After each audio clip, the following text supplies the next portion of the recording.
अस्सलामुअलैकुम, आप देख रहे हैं ANY न्यूज नेटवर्क। मैं हूं मोहम्मद एहसन। साहिवाल से executive director Prince Altaf Hussain की रिपोर्ट के मुताबिक मारूफ समाजी दीनी शख्सियत अलहाज मियां असगर अली रामे ने कहा है कि नौमौलूद बच्चे की बाजियाबी पर DPO फैसल शहजाद को खराज तहसीन पेश करते हैं। DSP सिटी राना इफ्तिखार अहमद खान बीमा टीम भी ज़बरदस्त मुबारकबाद की मुस्तहिक है। साहिवाल पुलिस और दीगर फोर्सेज ने दिन रात एक करके नौमौलूद बच्चे की बाजियाब करवा के आवाम के दिल जीत लिए।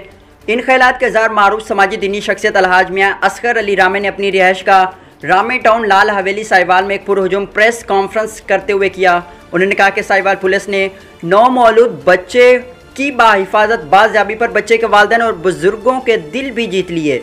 पुलिस ना हो तो जराइम पेशा लोग आवाम को खा जाए। उन्होंने कहा कि DPO Sahiwal Faisal Shahzad, DSP city Rana Iftikhar Ahmed Khan Sahiwal को जराइम से पाक करने के लिए दिन रात खिदमात सर अंजाम दे रही हैं। मजलूम और गरीब आवाम की दाद रसी, सस्ते इंसाफ की फराहमी भी काबिल सताइश है। उन्होंने मजीद कहा कि जिस तरह शहरियों ने DPO साहिवाल फैसल शहजाद और DSP सिटी राना इफ्तिखार अहमद खान को खराज तहसीन पेश किया, उनका नाम हमेशा सुनहरी रूप में लिखा जाएगा।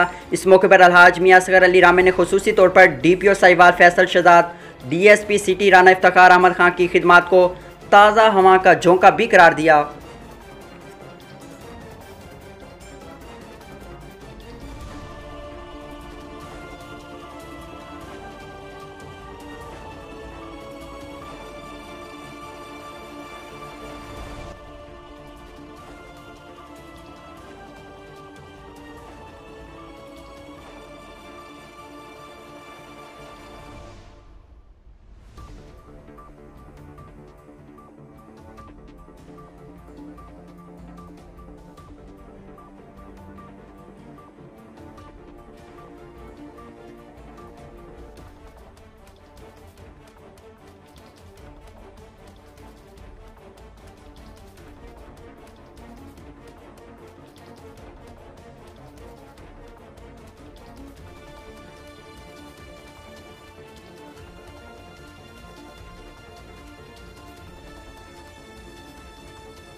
बुलेटिन में फिल वक्त इतना, मजीद देखते रहिए ANY न्यूज नेटवर्क।